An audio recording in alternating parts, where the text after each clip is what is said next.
बिस्मिल्लाहिर्रहमानिर्रहीम नहमदुहु व नुसल्ली व नुसल्लिमु अला रसूलिहिल करीम अम्मा बाद अऊज़ु बिल्लाहि मिनश शैतानिर रजीम बिस्मिल्लाहिर्रहमानिर्रहीम क़ाल रब्बि इश्रह ली सदरी व यस्सिर ली अमरी वहलुल उक़दतम मिन लिसानी यफ़क़हू क़ौली। मेरे बच्चों, मेरे नौनिहालों, मोल्स एंड स्टोइचियोमेट्री का चैप्टर चल रहा है और इस चैप्टर की रफ्तार दो चीजों पर डिपेंड करती है।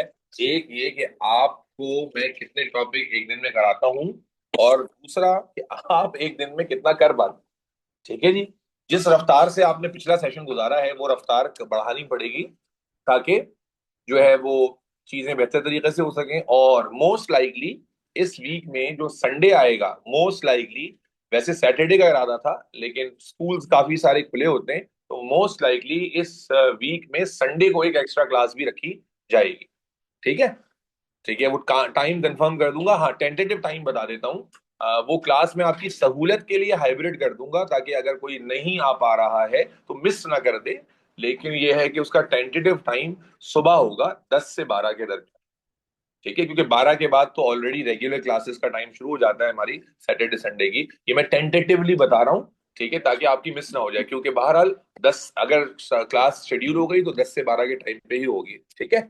तो जो फिजिकली आ सकेगा वो फिजिकली आ जाएगा, बाकी हाइब्रिड इसलिए रखेंगे ताकि ऑनलाइन वाले बच्चों का भी मिस ना हो। शुरू करते हैं अल्लाह का नाम लेकर। मोल्स एंड स्टोइचियोमेट्री का सेशन है। मैं आपको ऑलरेडी बता चुका हूं कि बेटा ये बहुत एक इंपॉर्टेंट चैप्टर है, एंड वल्लाह आपको ये चैप्टर मुश्किल नहीं लगेगा अगर आपने पूरा अटेंड किया होगा तो। मैंने लर्निंग ऑब्जेक्टिव्स आपको पिछली क्लास में लिखाए थे और आप देख पा रहे हैं कि काफी सारे लर्निंग ऑब्जेक्टिव्स हैं। अगर आपको जैसा सिखाया जा रहा है वैसा सीखेंगे तो मुश्किल नहीं होगी। मेरा बच्चा, पहला कॉन्सेप्ट हमने डिस्कस किया था रिलेटिव एटॉमिक और रिलेटिव मॉलिक्यूलर मास का। Relative atomic relative molecular mass क्या होता है? ये एक्चुअल मासेस नहीं होते, ये कंपैरेटिव मासेस होते हैं, ये आपको बता चुका हूं। उसके बाद हमने एक बहुत ही कॉमन लिस्ट बना ली थी, क्योंकि इस लिस्ट की जरूरत मुझे और आपको बार बार पड़ती रहेगी इस पूरे चैप्टर में। उसके बाद हमने रिलेटिव मॉलिक्यूलर मास की कैलकुलेशन शुरू की थी, जो कैसे निकाला जाता है बेटा? सम ऑफ एटॉमिक मासेस से। आप जो एटॉमिक मासेस हैं उनको सम कर लेते हैं। जो एलिमेंट्स में एटम्स मौजूद हैं, क्या मुझे भी दिख रहा है कि नहीं आ रही? आ रही है, मैं ला रहा हूं वापस। ठीक है। Relative atomic and relative molecular masses में इतने थर्स्टी हैं, एकदम बिल्कुल रूह तिल मिलाने लग गए। अरे भाई आ रहा है। रिलेटिव मॉलिक्यूलर मास जो है वो कैसे निकाला आपने? एटम्स के मासेस को क्या किया? सम अप करके निकाला। और मैंने फिर आपको इसमें, हालांकि ये बहुत बेसिक एक्सरसाइज थी लेकिन इसलिए कराई ताकि एंड में जाके कोई चवल ना हो जाए किसी और क्वेश्चन के अंदर। आपने 3 तरह के क्वेश्चन मेरे साथ देखे कि जहां पर simple calculation of relative molecular mass है, फिर इसी तरह जहां ब्रैकेट आएगा तो हमने क्या सीखा, जो गलती आपकी तरफ से आवाज भी आई कि यहां ब्रैकेट से पहले भी प्लस होता है, मल्टीप्लाई नहीं होता। और तीसरी जो थी वो डॉट वाली कहानी थी, जिसमें डॉट की जगह भी प्लस आता है, मल्टीप्लाई नहीं आता। अगर इसी चीज को लेकर आप कंफ्यूज होंगे तो फिर जाहिर है कि एमआर आपका गलत आ जाएगा। ये करने के बाद फिर मैंने गलती से कुछ एग्जांपल आपको भी करने के लिए दे दी थी, और अल्हम्दुलिल्लाह आपने ऐसा किया, ऐसा लग रहा था कि मैंने कोई परमुटेशन कॉम्बिनेशन और पता नहीं कोई एल्गोरिथम दे दिया है लिखने के लिए कि ये एग्जांपल्स करने में बाकायदा एक सदी गुजारी आप।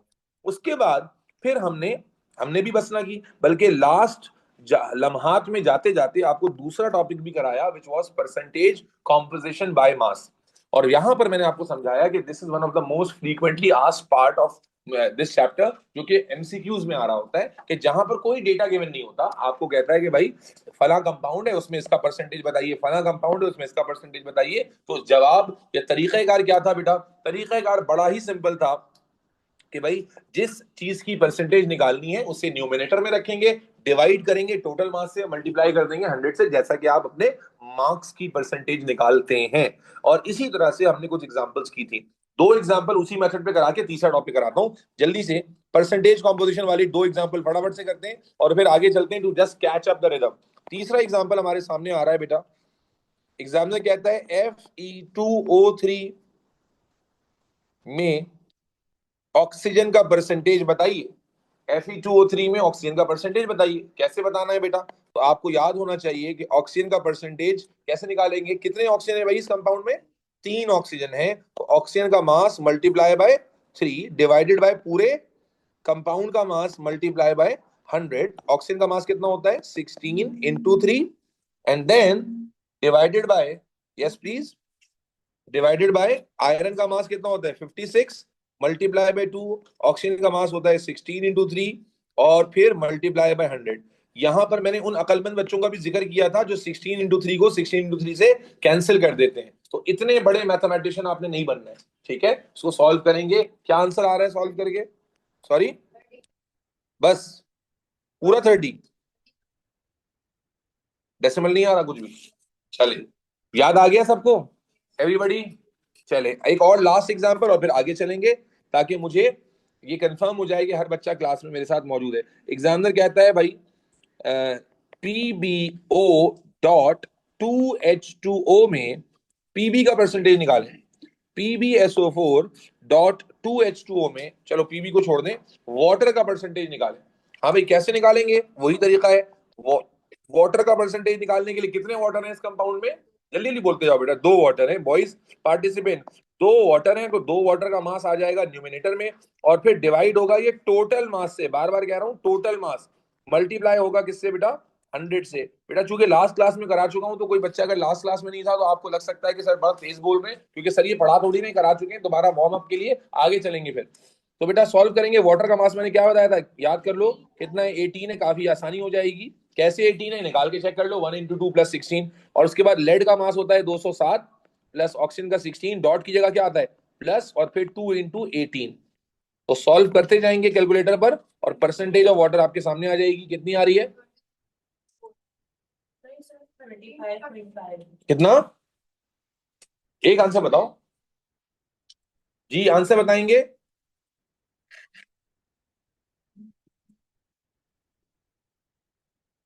13.89 का जवाब आ रहा है। क्या यही जवाब आ रहा है? यही आ रहा है 13.89%। बच्चे मुसलसल तुम क्लास में आखिर में आती हो, क्या वजह है? थोड़ा जल्दी निकल जाओ। क्लियर है बच्चों? तो ये आपको याद आ गया होगा, बस सिर्फ वार्म अप के लिए मैंने करा दिया, ठीक है। अब आ जाएं आज के टॉपिक पे। आज बेटा इरादा रखता हूं कि आपको दो टॉपिक्स कराऊंगा, और दूसरा टॉपिक ज्यादा इंपॉर्टेंट है, लेकिन पहला टॉपिक जाहिर है कि छोटा है, फटाफट से कर लें। हेडिंग बनाएं, मास कॉम्पोजिशन बाय मास। क्या हेडिंग आ रही है बेटा? Mass composition by mass. Mass composition by mass. ये सवाल देखने में ना बिल्कुल ऐसे ही लगते हैं जैसा कि आपने पीछे सवाल किया। देखो पहले आपको क्या निकलवाया था एग्जामिनर ने? परसेंटेज निकलवाई थी ना भाई। आपसे कहा था भाई परसेंटेज कितना कंट्रीब्यूट कर रहा है कोई एलिमेंट, वो बताइए। अब यहां पर एग्जामिनर सवाल चेंज कर रहा है, सवाल में देगा मास कॉम्पोजिशन निकालें। क्या मतलब होगा सवाल का? सवाल आपके सामने रखूंगा तो क्लैरिटी आ जाएगी। एग्जामिनर कहेगा, एग्जामिनर कहेगा, तवज्जो रखें बेटा, एग्जामिनर कहेगा कि 57 ग्राम्स ऑफ NaCl में बताइए Na का मास कितना है। सवाल की नौयत चेंज हो गई है। आप देखें सवाल में नंबर 1 डेटा आ गया है, पहले डेटा ही नहीं था कोई, ठीक है। और अब वो क्या कह रहा है? ये नहीं कह रहा कि Na का मास निकालें, है भाई। ये कह रहा है कि NaCl कितना है मेरे पास? 57। 57 ग्राम NaCl में Na का मास कितना है वो बताइए, ठीक है जी। तो बेटा कैसे करना है? बिल्कुल वैसे ही करना है जैसे पहले कर रहे थे। क्या मतलब? आपको सोडियम का मास निकालना है, तो आपने सोडियम को ऊपर रखा, डिवाइड किया टोटल मास यानी NaCl पूरे कंपाउंड के मास से, जैसे पहले कर रहे थे। जहां पर मल्टीप्लाई बाय 100 कर रहे थे ना बेटा, अब वहां पर multiply multiply by given mass कर दो।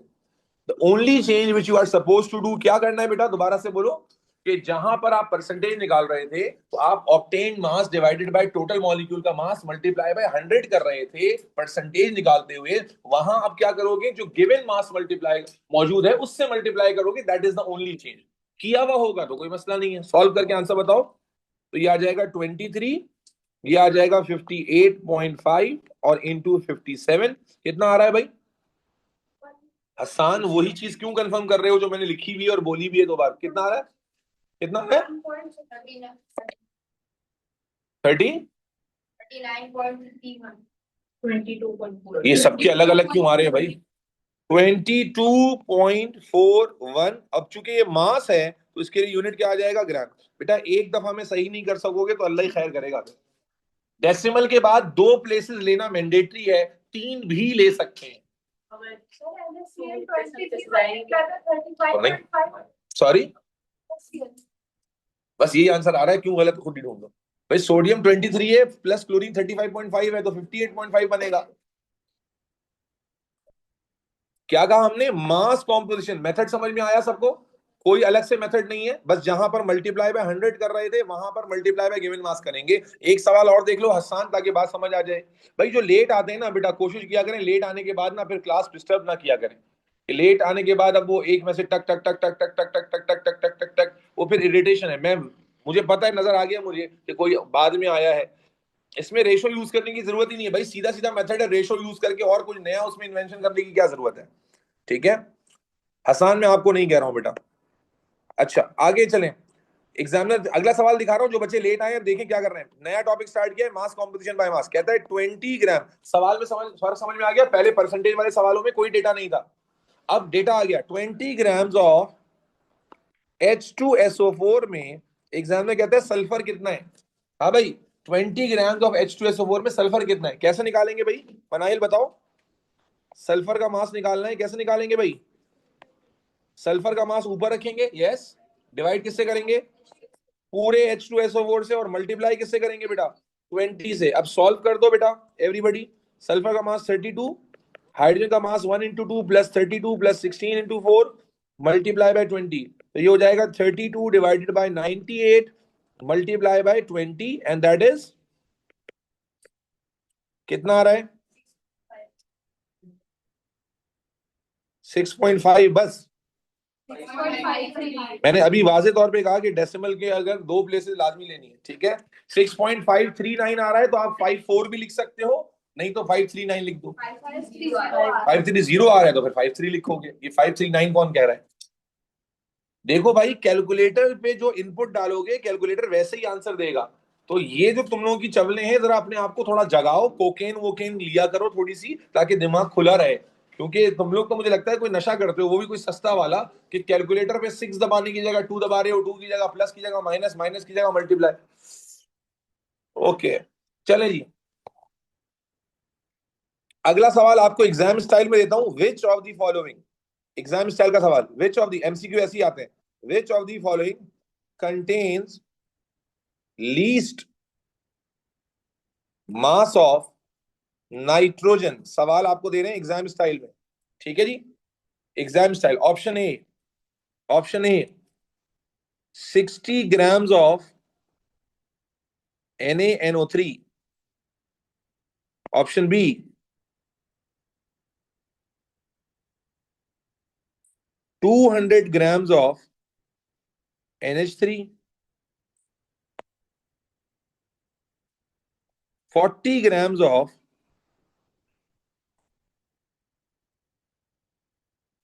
NO2, and option D 50 grams of FeNO3 twice. सवाल मेरे ख्याल से समझ में आ रहा है बेटा, दोबारा समझना। सवाल में क्या बोला उसने? Which of the following contains, बोलो बेटा, लीस्ट परसेंटेज और लीस्ट मास ऑफ नाइट्रोजन। इसका मतलब सवाल कैसे करेंगे दिव्या भारती? आपने सारे सैंपल्स में किसका मास निकालना है? नाइट्रोजन का। और जिसमें सबसे कम आएगा वो आंसर होगा, यस। तो एमसीक्यू ऐसे आते हैं इसके। तो अब पहले तो ऐसे तो एक एक क्वेश्चन करना बड़ा सिंपल लगता है, लेकिन जब एमसीक्यू आएगा तो 4 ऑप्शंस को सॉल्व करना है, वो भी तेज रफ्तारी से। जिस रफ्तार से आप कर रहे हैं उसमें तो 4 ऑप्शन में फिर 10 मिनट लगेंगे आपको। फटाफट से करेंगे बेटा, समझ गए करना क्या है? तो मैं भी आपके साथ वर्किंग करता हूं। पहले की वर्किंग क्या हो जाएगी? ऊपर 14, नीचे 23 + 14 + 16 × 3 मल्टीप्लाई बाय 60। दूसरे की वर्किंग क्या होगी? 14/17 मल्टीप्लाई बाय 200। तीसरे की वर्किंग क्या होगी? 14 डिवाइडेड बाय 14 प्लस 46। भाई मेथड सबको क्लियर है? और उसके बाद लास्ट में क्या हो जाएगा?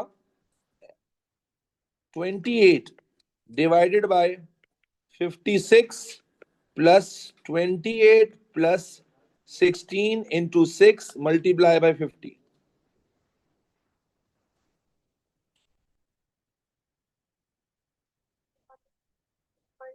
मुझे आंसर बताओ, पहले दूसरे चौथे का नहीं। लीस्ट मास किस में आ रहा है?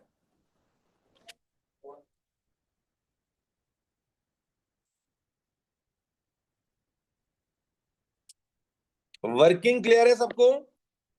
वर्किंग तो नहीं, अब क्या है, एक ही सवाल की करने के लिए 4 बार वर्किंग करनी पड़ रही है। हाँ, डी।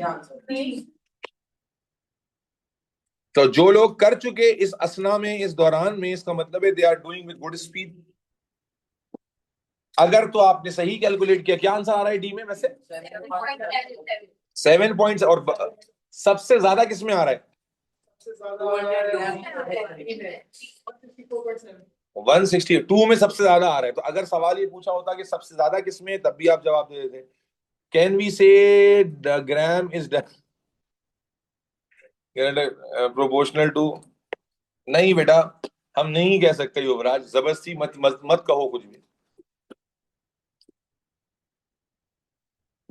ओके, सवाल एग्जाम स्टाइल का समझ में आ गया, सबने सॉल्व किया है? कोई ऐसा बच्चा जिसका आंसर कुछ और आ रहा हो? अगर ऐसा कोई बच्चा है तो अल्लाह उसको जज़ाए खैर अता फरमाए, क्योंकि मेथड तो सेम है। सवाल का तरीकाकार सबको समझ में आ गया एवरीबॉडी? चलो, good good good good good good. अब आ जाएं आज के असल टॉपिक पर, इस चैप्टर का पहला खानदानी टॉपिक। अभी जहन में रखे, टॉपिक काउंट मत भूल जाना। Relative atomic, relative molecular mass मैंने कराया आपको, उसके बाद परसेंटेज कॉम्पोजिशन कराया, फिर मास कॉम्पोजिशन कराया, और अब हम इस चैप्टर के पहले खानदानी टॉपिक पर जा रहे हैं। Why am I calling that? क्योंकि ये वो पहला टॉपिक है जो थ्योरी में भी आता है और हर साल आता है। I can not recall any paper जिसमें ये नहीं आया हो थ्योरी में। हर साल आपकी 80 मार्क की थ्योरी में एक सवाल ये लाजमी होता है। हाँ, ये अलग बात है कि कभी 2 मार्क्स के लिए आता है और कभी 4 मार्क्स के लिए, यानी कभी पूरा सवाल आ जाएगा तो 4 मार्क्स के लिए आएगा, और छोटा सा पार्ट आएगा तो 2 मार्क्स के लिए आएगा। हेडिंग बनाएंगे बेटा, molecular formula and empirical formula. उम्मीद है स्कूल वाले तमाम बच्चों ने अच्छे से पढ़ा हुआ है। Molecular formula and empirical formula. बातें नहीं करो भाई। Molecular formula and empirical formula, ये टॉपिक एक काइंड ऑफ कंफर्म टॉपिक है जो आपके थ्योरी के पेपर में, एमसीक्यू में भी आ जाता है, बट थ्योरी में लाजमी आता है। ठीक है जी? तो ये आपके 2 नंबर में आ सकता है या 4 नंबर में आ सकता है। पूरा सवाल आएगा तो 2 मार्क में आएगा, और आधा सवाल आएगा, सॉरी पूरा आएगा तो 4 मार्क में आएगा, आधा आएगा तो 2 मार्क में आएगा। In any case it is easy. अब सवाल ये पैदा होता है कि बिफोर वी स्टार्ट कि यार ये कैसे क्या करते हैं। अच्छा, एक और गुजारिश है कि अगर आपको कहीं पर ऐसा लगे कि मैं अलग तरीके से करा रहा हूं और आपने स्कूल में अलग तरीके से किया है, तो आपकी मर्जी है, आप किसी भी तरीके को फॉलो कर सकते हैं। मैं चाहूंगा कि आप मेरे तरीके को फॉलो करें, क्योंकि मुझे ऐसा लगता है कि स्टूडेंट्स के लिए उस तरीके में गलती का चांस बहुत कम है। तो कहीं पर मैंने मेथड छोटा कर दिया है और कहीं पर मेरा मेथड शायद आपको बड़ा लगेगा, लेकिन वो आसान लगेगा, उसमें गलती का चांस बहुत ही कम होगा। खैर, तो मॉलिक्यूलर और इंपेरिकल फार्मूला का टॉपिक हम शुरू करने जा रहे हैं। सबसे पहला सवाल ये कि ये होता क्या है मॉलिक्यूलर इंपेरिकल फार्मूला। उससे भी पहला सवाल ये कि फार्मूला क्या होता है, फार्मूला किसे कहते हैं। बिफोर वी डिस्कस के मॉलिक्यूलर और इंपेरिकल फार्मूला क्या होता है, you need to know what is formula. देखो, फार्मूला कहते हैं भाई, बस Hunain and everybody else stop it. तो बेटा, फॉर्मूला कहते हैं किसी भी चीज के सिंबॉलिक रिप्रेजेंटेशन को। जब आप किसी भी चीज को सिंबल्स या लेटर्स के थ्रू रिप्रेजेंट करें तो आप उसे फॉर्मूला कहते हैं। मसलन एग्जांपल देता हूं, न्यूटन ने सेकंड लॉ में क्या कहा, फोर्स और मास का रिलेशन निकाला ना, फोर्स और एक्सेलरेशन का रिलेशन निकाला। लेकिन जब आपने उसको सिंबॉलिकली शो किया, F is equal to M A, तो आपने क्या कहा, फॉर्मूला है। तो जब उसी एक्सप्रेशन को सिंबल्स में शो किया तो क्या बन गया, फॉर्मूला बन गया। इसीलिए आप देखें, जो आप मैथ्स में ए प्लस बी का होल स्क्वायर पढ़ते हैं या A square minus B square पढ़ते हैं, तो वो कभी A square minus B square होता है, कभी X square minus Y square होता है। तो सिंबल्स चेंज होते रहते हैं, एक्सप्रेशन वही रहती है। तो फॉर्मूला कहते हैं किसी भी चीज को जब आप सिंबॉलिकली शो करते हैं तो इसको फॉर्मूला कहा। फॉर एग्जाम्पल, आपका ये हमारे सामने मौजूद है, क्या नाम है, दिव्या भारती। दिव्या भारती अपने नाम को दिव्या भारती ना लिखें बल्कि डीबी लिखें, तो ये डीबी क्या होगा, दिव्या भारती का फॉर्मूला होगा। जैसे हम अपने चैनल को डॉक्टर नूर एकेडमी की जगह डीएनए लिखते हैं, तो वो क्या है, formula. Symbolic representation of anything is formula. तो अब मेरा बच्चा, ये मॉलिक्यूलर और इंपेरिकल फॉर्मूला क्या होता है ये समझ लें। देखो केमिस्ट्री के अंदर भी आप देखते हैं कि हम एलिमेंट्स को पूरा पूरा नहीं लिख रहे होते, हम नहीं लिख रहे होते हाइड्रोजन, कार्बन, बल्कि हम उनका क्या लिखते हैं, सिंबल लिखते हैं, इसकी जगह एच लिखते हैं, इसकी जगह सी लिखते हैं। तो ये इनके एलिमेंट्स के फॉर्मूला होते हैं। केमिस्ट्री में कई तरह के फॉर्मूलाज यूज किए जाते हैं, जिनमें से अभी आपको दो पढ़ने और दो और आएंगे ऑर्गेनिक में। ठीक है, ये दो अभी पढ़ने और दो और आएंगे ऑर्गेनिक में। अभी पढ़ाया जा रहा है आपको मॉलिक्यूलर फार्मूला। बेटा मॉलिक्यूलर फार्मूला केमिस्ट्री में यूज होने वाला सबसे कॉमन फार्मूला है। क्यों? क्योंकि ये वो फार्मूला होता है जो आपको आपको किसी कंपाउंड की एक्चुअल इंफॉर्मेशन बताता है। क्या एक इंफॉर्मेशन? कि एक कंपाउंड में कौन कौन से और कितने एटम्स मौजूद हैं। एक कंपाउंड, मैंने कहा भाई वाटर, अब वाटर की स्पेलिंग में तो WATE आ रहा है, लेकिन आप जब वाटर का फॉर्मूला लिखते हो क्या लिखते हो? H2O, जिससे आपको पता चलता है कि वाटर में दो हाइड्रोजन और एक ऑक्सीजन है। मैंने कहा ग्लूकोज, अब ग्लूकोज में थोड़ी पता चल रहा है कि क्या है क्या नहीं, लेकिन जब मैं ग्लूकोज का फॉर्मूला लिख के देता हूँ C6H12O6, तो आप कहते हो अच्छा, the formula that gives you the actual information कि किसी कंपाउंड को बनाने में कौन कौन से एटम शामिल है और कितने कितने शामिल है, इसे हम क्या कहते हैं? Molecular formula. द फॉर्मूला, एक वर्ड याद रखने का है, the formula that gives you the actual number of atom. मसलन इस क्लास में अज्यूम कर लेते हैं कि 15 लड़के हैं और 10 लड़कियां हैं, तो भाई जो इंफॉर्मेशन दी जाए कि गर्ल्स जो हैं वो 10 हैं और बॉयज जो हैं वो 15 हैं, तो ये क्या हो गया? एक्चुअल इंफॉर्मेशन हुई। तो the formula that gives you the actual information about the atoms present in a molecule और अ कंपाउंड, कि किसी कंपाउंड में कितने एटम मौजूद हैं। भाई मैं कहता हूं कार्बन डाइऑक्साइड, तो कार्बन डाइऑक्साइड से तो नहीं पता चल रहा कि कितने कार्बन और कितने ऑक्सीजन है, लेकिन जब मैं CO2 लिखता हूं तो क्या मतलब है? कि एक कार्बन डाइऑक्साइड में एक ऑक्सीजन और दो, एक कार्बन और दो ऑक्सीजन होते हैं। या जब मैं लिखता हूं नाइट्रोजन डाइऑक्साइड, तो एक है नाइट्रोजन और दो ऑक्सीजन होते हैं। या मैं लिखता हूं हाइड्रोजन पर ऑक्साइड, तो लिखता हूं H2O2। तो the formula that gives you the actual number of atoms present in a molecule और compound is called molecular formula. और केमिस्ट्री में हम यही फॉर्मूला लिख रहे होते हैं। अभी मैं डेफिनेशन लिखवाऊंगा, केमिस्ट्री में हम यही फॉर्मूलाज लिख रहे होते हैं। अब सवाल ये आता है सर, ये तो बस समझ में आ गया, यही तो लिखते हैं हम, लेकिन फिर सर हमेशा एक्चुअल इंफॉर्मेशन ही तो बताएंगे। ये थोड़ी होगा कि एटम 6 हैं हम बोलेंगे 2 हैं। तो फिर इंपेरिकल फॉर्मूला क्या होता है? तो बेटा empirical formula is the formula that gives you the simplified ratio between the atoms, not the actual number. क्या मतलब? मैंने कहा एक कंपाउंड है, उसका फॉर्मूला है C2H6, है जी, दो कार्बन के साथ 6 हाइड्रोजन है। तो अगर मैं कहूं कि इसमें कार्बन हाइड्रोजन किस रेशो में रिएक्ट कर रहे हैं, तो आप रेशो के लिए क्या करते हो? डिवीजन करते हो। क्या होगा डिवीजन? कि 2 1 2, 2 3 6, तो आप कहोगे यार दो कार्बन से 6 हाइड्रोजन अटैच हैं, लेकिन पर कार्बन कितने हाइड्रोजन अटैच है? 3। तो इससे क्या अंदाजा हुआ? स्ट्रक्चर का अंदाजा हुआ। यार दो कार्बन से 6 हाइड्रोजन है, तो एक कार्बन से इस तरह की बॉन्डिंग होगी कि उससे दो हाइड्रोजन अटैच होंगे। ये क्या एक्चुअल नंबर है? एक्चुअल नंबर तो नहीं है। जैसे मैंने कहा कि एक क्लास में ब्लैक कुर्सियां, ब्लैक चेयर्स 10 हैं और ब्लू चेयर्स 20 हैं, तो ये एक्चुअल नंबर हुआ। लेकिन मैं कहूं कि रेशो क्या है, तो आप कहेंगे 1:2 का रेशो है ब्लैक और ब्लू के दरमियान। Are you getting my point? So the formula that is most used is molecular formula. However, when we need to know about the structure, तो हम उसमें क्या देखते हैं? सिंप्लीफाइड रेशो देखते हैं। जैसे आपने कहा ग्लूकोज में C6H12O6 है, ये तो एक्चुअल नंबर है। लेकिन अगर मैं कहूं कि कार्बन हाइड्रोजन ऑक्सीजन का रेशो क्या है, तो आप क्या करते हो? इसको सिंप्लीफाई करते हो 6 की टेबल से, तो क्या आ जाता है? CH2O, विच मीन्स के पर कार्बन दो हाइड्रोजन और एक ऑक्सीजन बॉन्डेड है। Yes, clear? इसकी चूंकि डेफिनेशन भी लिखने के लिए आती है, तो पहले मैं डेफिनेशन लिखवा देता हूं और फिर न्यूमेरिकल्स की तरफ चलता हूं। जल्दी से लिखेंगे, पहले मॉलिक्यूलर फॉर्मूला की, फिर एम्पिरिकल की।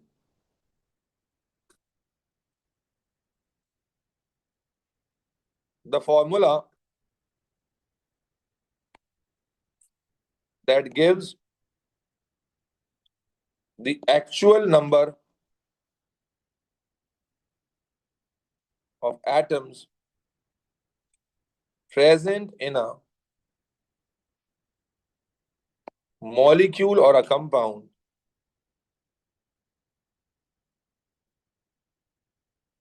is called molecular formula.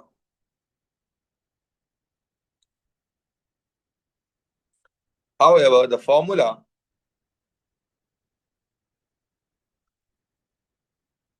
that gives the simplified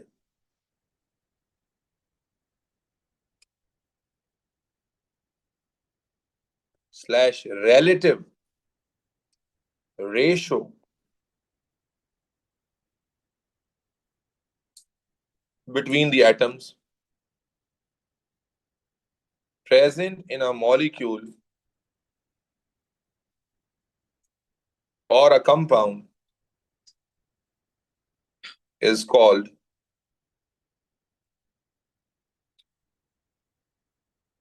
empirical formula.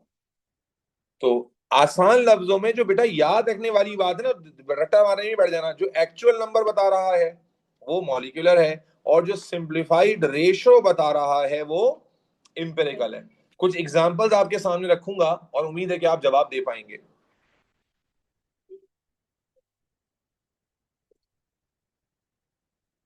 लिख लिया बच्चों? नोट डाउन कर लिया एवरीबॉडी? ओके।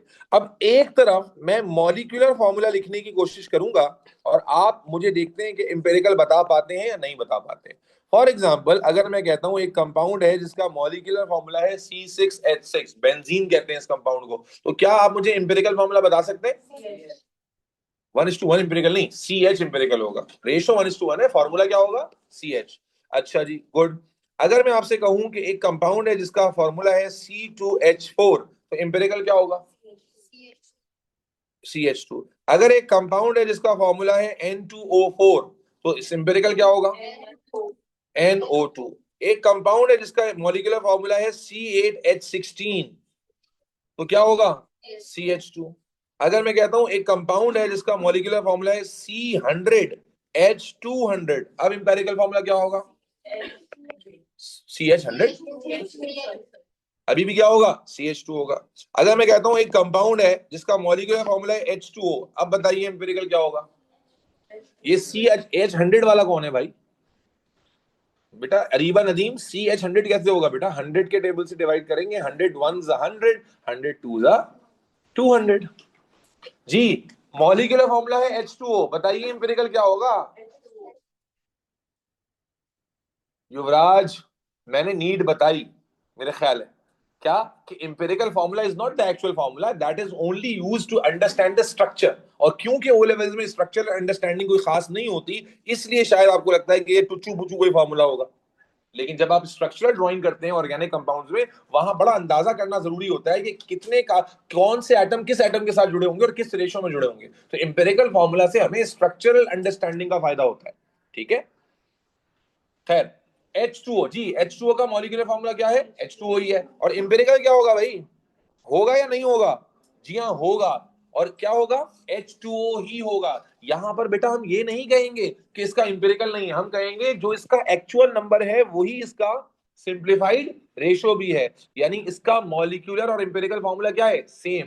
तो इसका मतलब ये कोई रेयर बात नहीं है। एग्जामिनर स्टेटमेंट में देता है which of the following is true, और वो लिखता है a compound can have same molecular और इंपेरिकल फॉर्मूला। आधे से ज्यादा लोग बोलते हैं यार ये तो गलत लिख दिया। अरे कैसे गलत लिख दिया भाई? आप क्लास में देख कर आते हो कि इट इज क्वाइट पॉसिबल। उनके दिमाग में रेशो आ रहा होता है, कॉमन एग्जांपल नहीं आ रही होती। दोबारा कहता हूं, एग्जामिनर सवाल ये बहुत दफा आ चुका है पास पेपर में, which of the following statement is true, उसमें एक स्टेटमेंट दी हुई होती है कि a compound may have same molecular and empirical formula. तो इस ऑप्शन को बच्चा कंसिडर ही नहीं करता, बोलता है भाई मॉलिक्यूलर एम्पिरिकल तो सेम हो ही नहीं सकते, वो तो रेशो करके बनता है। अबे तो ये क्या है? तो again this is quite possible कि भाई H2O या ऐसा कंपाउंड हो तो उसमें सिंपली उसमें जो टोटल नंबर है, जो एक्चुअल नंबर है, वही सिंप्लीफाइड, बोलो बेटा दुआ, वही सिंप्लीफाइड रेशो भी हो। इस और ऐसा नहीं कि एक आध एग्जांपल है भाई, है CO2 हो तो इसका इंपेरिकल क्या होगा? CO2 होगा। अच्छा जी, NH3 हो तो इसका इंपेरिकल क्या होगा? NH3 होगा। तो मैं उम्मीद कर रहा हूं कि जब तुम उस MCQ में पहुंचोगे तो तुम चवल नहीं मारोगे। यस, हम मॉलिक्यूलर को सिंप्लीफाई करके इंपेरिकल बनाते हैं, लेकिन ये भी मुमकिन है कि जो एक्चुअल नंबर है वही सिंप्लीफाइड रेशो भी हो। Are we all clear? ये सारी एग्जांपल्स में कोई कंफ्यूजन तो नहीं है बच्चों? ऑनलाइन वालों, मुझे जो पूछ रहा हूं उसका जवाब दे दीजिए ताकि मैं आगे बढ़ूं। ओके। अब एक चीज बेटा हमें देखनी है कि देखो, जब मैंने तुम्हें मॉलिक्यूलर फॉर्मूला बताया तो तुम मुझे ठक ठक ठक ठक इंपेरिकल फॉर्मूला बता गए। यस, कोई इसमें रॉकेट साइंस नहीं है। लेकिन अब अगर मैं तुम्हें उल्टा करूं, मैं कहूं कि एक कंपाउंड है जिसका इंपेरिकल फॉर्मूला है CH2, बताइए इसका मॉलिक्यूलर फॉर्मूला क्या होगा? C4, C2H4। क्यों C8H16 नहीं हो सकता? भाई आप कह रहे हैं, मैंने आपको कहा इंपेरिकल फॉर्मूला है CH2, अब एक बच्चा कह रहा है सर ये होगा C2H4, तो मैं कह रहा हूं भाई C2H4 क्यों, C4H8 क्यों नहीं, या C4 या C8H16 क्यों नहीं?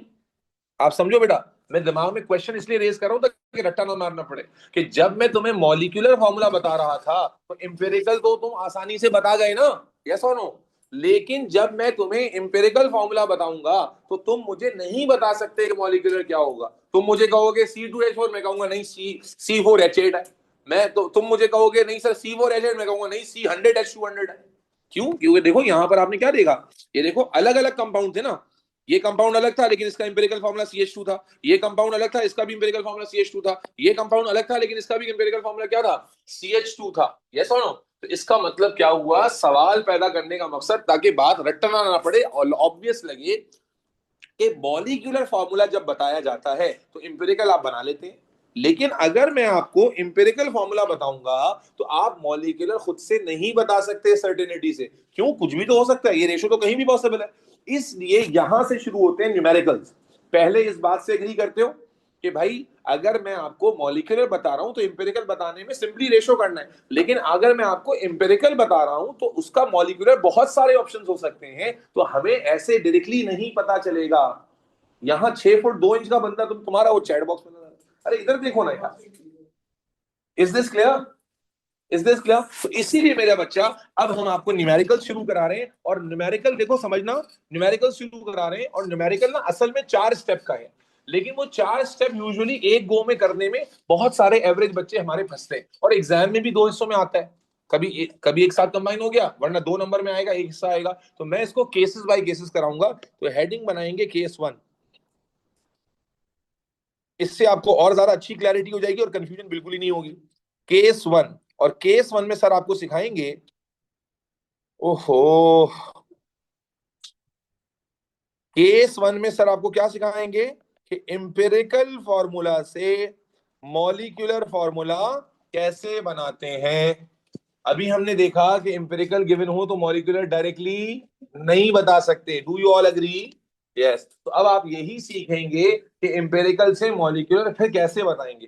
बेटा 2 स्टेप का सोल्यूशन है, 2 स्टेप का सोल्यूशन है, एज इट इज फॉलो करना है। उसमें मजीद शॉर्टकट मारने की जरूरत नहीं, बद्दुआ लगेगी मेरी तुम लोगों को। क्योंकि जब आप वर्किंग डायरेक्ट करते हैं ना बेटा, तो अव्वल तो गलती नहीं ढूंढ पाते आप अपनी। अगर गलती हो गई तो गलती पता ही चलेगी की कहाँ है, क्योंकि आपने सॉल्व किया है कैलकुलेटर पर और आंसर लिखा है डायरेक्ट। ठीक? तो अगर एमसीक्यू हो तो चल जाएगा, थ्योरी में तो वैसे भी वर्किंग करनी पड़ेगी, वर्किंग का नंबर होता है। तो होता यह है कि टीचर जो 10 15 20 साल से पढ़ा रहे होते हैं वो बेचारे पूरी वर्किंग करके समझा रहे हैं। लेकिन स्टूडेंट जो 2 मिनट पहले सीखता है, 2 सवाल करने के बाद बोलता है सर डायरेक्ट कर लूंगा, डायरेक्ट कर लूंगा। और फिर वही आदत हो जाती है कि इंसान फिर वर्किंग और स्टेप्स की क्लैरिटी भूल चुका होता है और फिर वो डायरेक्ट करने में अगर कुछ गलती भी हो गई तो भी नहीं पता चलेगा। और अगर डायरेक्ट किया तो वर्किंग का नंबर कौन फूफा को मिलेगा आपके? तो बेटा इंपेरिकल टू मॉलिक्यूलर कन्वर्ट करने के तवज्जो रखिएगा बेटा, 2 स्टेप हैं और वो मैं आपको फॉर्मूले के थ्रू समझाता हूं। क्या हो गया बेटा? मॉलिक्यूलर फॉर्मूला निकालने का जो फॉर्मूला है that is empirical formula times N. Molecular formula निकालने का जो फॉर्मूला है, अच्छा ये बात सुन, इस दिमाग में रख के चलो कि ये जो तुम पढ़ रहे हो ना, ये सब कुछ सिर्फ ओ लेवल्स का नहीं है, ये ए लेवल्स तक की जर्नी है। अगर तुम चाहते हो कि वहां जाओ तो वहां ये सब एज इट इज है, कुछ भी चेंज नहीं। ठीक है? क्या कहा मैंने कि मॉलिक्यूलर फॉर्मूला निकालने का फॉर्मूला क्या है? Empirical formula times N. अब इंपेरिकल फॉर्मूला तो आपको पता है एन क्या होता है बेटा? एन होता है ratio of molecular mass to empirical mass. N होता है ratio of molecular mass to, अरे यार बोलो गूंगो, मॉलिक्यूलर टू इंपेरिकल। क्या मतलब कि molecular formula, guys and girls online वाले तमाम बच्चों, मॉलिक्यूलर फॉर्मूला निकालने के लिए मुझे 2 चीजें चाहिए होंगी। क्या? इंपेरिकल फॉर्मूला और वैल्यू ऑफ एन। और एन कैसे निकलेगा? मॉलिक्यूलर मास अपॉन इंपेरिकल मास से। अब मैं आपको 2 सवाल करके दिखाऊंगा, फिर 2 आपसे कराऊंगा। ठीक है? 2 सवाल करके दिखाऊंगा, 2 आपसे कराऊंगा। पहला सवाल लिखें, a compound has empirical formula CH2 and molecular mass of 56. Find molecular formula. Find what? Molecular formula. तवज्जो रखें बेटा, सर कैसे कर रहे हैं समझें। आपको फॉर्मूला दिमाग में होना चाहिए। आपने क्या पढ़ा था बेटा, मनाहिल, मनाहिल, कि भाई मॉलिक्यूलर फॉर्मूला निकालने के लिए मुझे दो चीजें चाहिए, इंपेरिकल फॉर्मूला और एन। इंपेरिकल फॉर्मूला गिवन है, यस, यस। तो सिलेक्शन कहां से शुरू होगा, एन से। कहां से शुरू होगा, एन कैसे निकालते हैं बेटा, मॉलिक्यूलर मास अपॉन इंपेरिकल मास। अब मॉलिक्यूलर मास गिवन है कितना, 56। इंपेरिकल मास तो है ही नहीं, लेकिन इंपेरिकल फॉर्मूला तो है ना। इंपेरिकल फॉर्मूला से इंपेरिकल मास निकाल लोगे। क्या करोगे, इंपेरिकल फॉर्मूला से इंपेरिकल मास, क्या मतलब, कैसे निकाल लोगे भाई, 56 एज इट इज है बेटा। 12 कार्बन का मास 1 into 2। अजान शुरू हो गई, अजान के बाद करते हैं।